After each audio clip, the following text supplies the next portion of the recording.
All right, let's remember a day at the lake.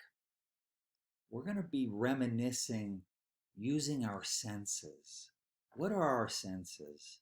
Well, we have taste, smell, touch, sight, hearing.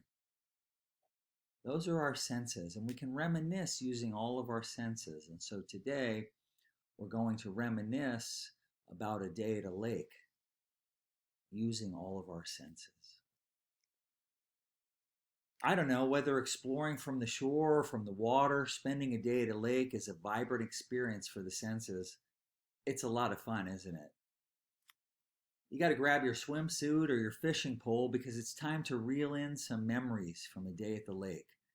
I bet you have memories from a day at the lake. I have some great ones. So let's talk about the feel of a day at the lake. What did it feel like to be at the lake? Well, wasn't it exciting? A day at the lake amplifies a sense of summer freedom among energetic children and adults who need a day away from the office or housework. Often kids are the first ones to hit the water.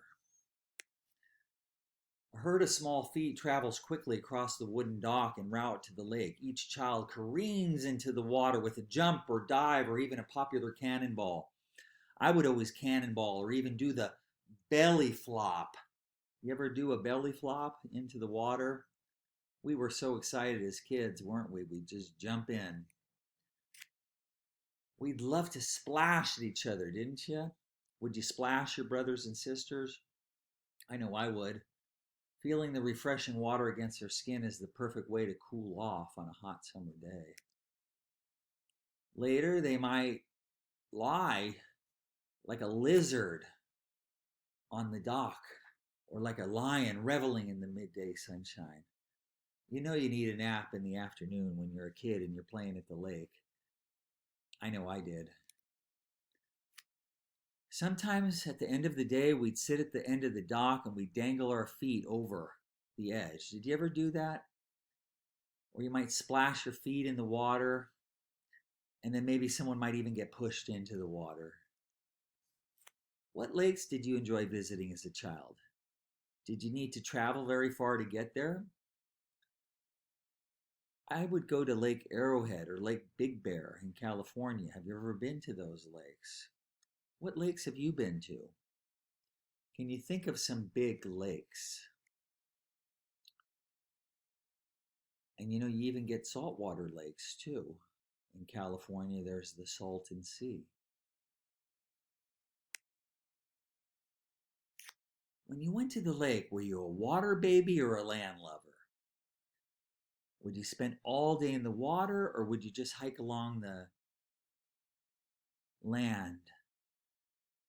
Some people love jumping in the water, other people don't. I spent all my time in the water and my hands would turn pruny from being in the water all day. Did that ever happen to you? Well, you could just sit on the dock and catch a fish. You get a wiggly little worm and you put it on a hook and you cast it in, and who knows what you may catch. Have you ever gone fishing like that at the edge of a dock? Or you might just sit there and catch nothing but just enjoy the breeze and watch the ripples on the water as you wait patiently for a gentle tug on the line. A lot of fishing is just about relaxing and enjoying nature. People try to outsmart some fish and other creatures with a net, and you can do that. It's kind of cheating, though, isn't it? But sometimes there's so many fish, you can just catch them with a net. Did you like fishing with a pole? Or would you reach into the water and just grab something with your hand? Could you put your hand in that squishy mud and dig around? Did lizards and fish scare you, or would you grab them? Could you put a hook in a fish's mouth, or that wasn't for you? I don't know. I never did like putting a hook in a fish's mouth, but fishing is fun. But you know what happens when you're at the lake, guys? Unfortunately, the bugs start to bite. It's kind of one of the ways summer's here, isn't it? when you start getting those insects, yep, got to put on some sunscreen and some mosquito repellent. And you know, there's nothing more fun than when there's a long string hanging, a rope hanging from a tree that you can swing out over and jump into the lake. Have you ever done that? You grab a rope and you hold on and you swing until you hit the lake.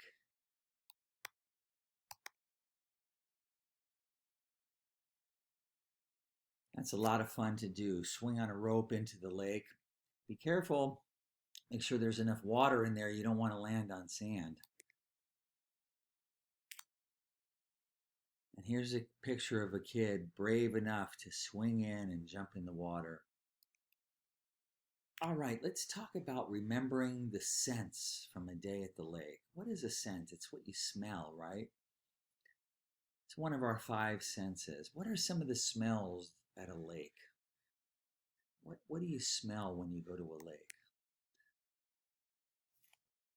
Think about sitting on the shore and raise your head up to the sky and breathe in the fresh scent of the open air above the lake. What are the smells that come in? Sink your toes into the muddy shoreline and reveal the earthy aroma of plant matter, reeds, and grasses. At some lakes, the sunshine may unlock the familiar sense of warm pine needles and sassafras trees, or the sweet smell of a lady slipper and columbine flowers. Blossoming water lilies showcase their stunning appearance atop the water, and some offer a beautiful scent as well. Close your eyes and think about other scents that remind you of lakes. What are they? Well, how about food cooking on a grill? Sunscreen so you don't get a sunburn. Blackberries, sage, herbs, and wildflowers. What kind of sounds do you hear at the lake? Think about what kind of sounds you might hear at the lake. Well, the summer soundtrack at a lake is chock full of wildlife and children having fun listening to these lakeside sounds. You got a chorus of frogs serenading one another with croaks, chirps, and ribbits.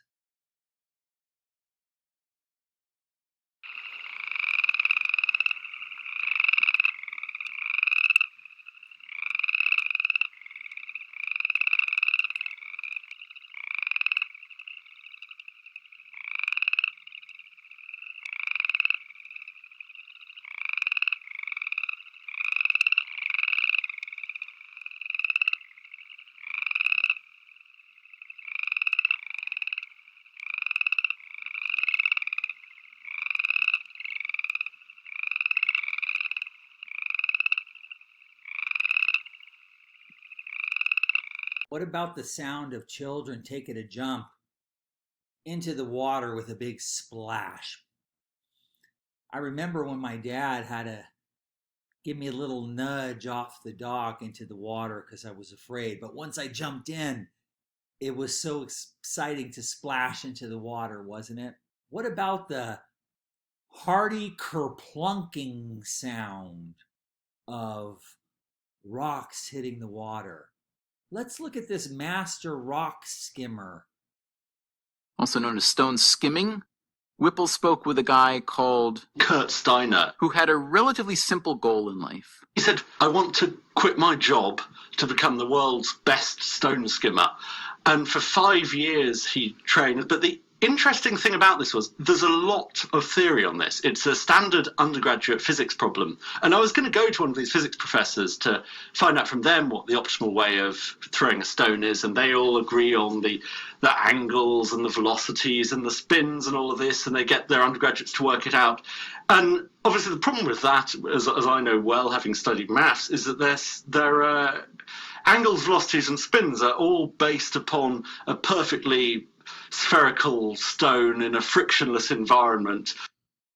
Well, that's what you get when you know how to skip stones, and that's one of the things you do at the beach.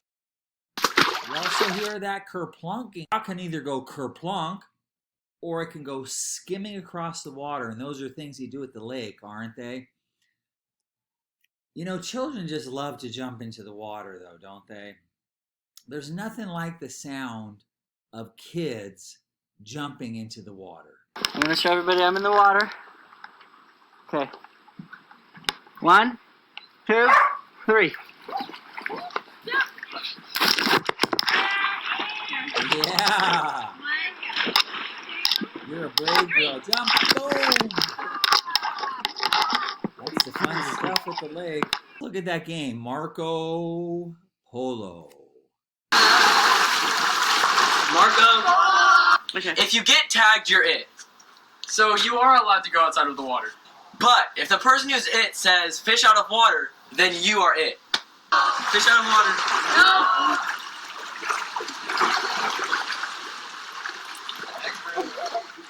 Marco.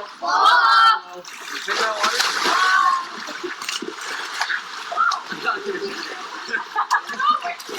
And that's how you play Marco Polo.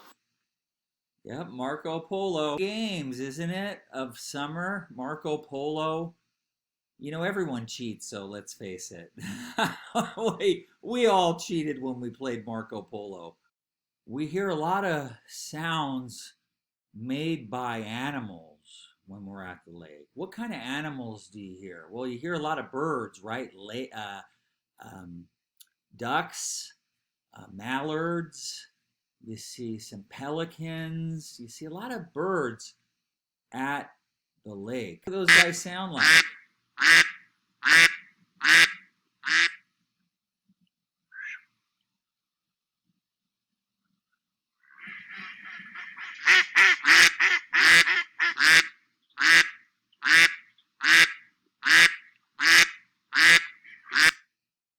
What about the eerie call of the loon, ushering in the stillness of the night? It's a spooky sound, that loon, isn't it? And you hear them on lakes.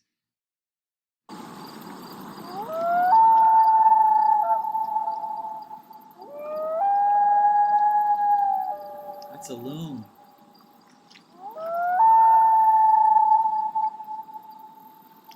Loons are active at night. You can be out in a beautiful Adirondack lake after dark or a northern Minnesota lake. And this is one of the characteristic, evocative sounds you're going to hear from that area. Yep, loons, man. It's a weird sound, that loon. All right, let's talk about part 4 now, remembering sights from a day at the lake. We're reminiscing about using our senses at the lake and what we would experience with our senses, or what we did experience in reminiscing in our senses at the lake. And now we're going to talk about sight. Look down at the lake water. What do you see in the water? The lake is home to a whole host of creatures, including fish, frogs, turtles, and crayfish, just to name a few. What about lily pads and cigar-shaped cattails you see decorating the lake edge? And there's no shortage of creepy crawlies, bugs, insects. It's common to encounter dragonflies, water spiders, mosquitoes, spiders. Ooh, all kinds of creepy things at the lake, right? What other things do you see? Well, you'll probably see a bunch of boats, won't you? Yep, some of them motorized and some of them not motorized. Can you think of different kinds of watercraft? Well, you got a rowboat, right? A canoe you might have, or a kayak, a paddle boat, a raft, a sailboat. There's all kinds of ways to go on the water. Boy, I'll tell you what though, I wouldn't want to be caught in the deep water. That's kind of scary. Have you ever been traveling in circles trying to paddle on a boat because you need 2 oars and not 1? I've seen some kids do this. Or have you ever tipped over on a boat? Anyone have any good boating memories? We could stop and listen to your boating memories. Boating's an awful lot of fun, but you got to know how to swim. Sometimes there's motorized boats too, speedboats, jet skis, fishing boats, houseboats scattered across the horizon. Have you ever been on a jet ski?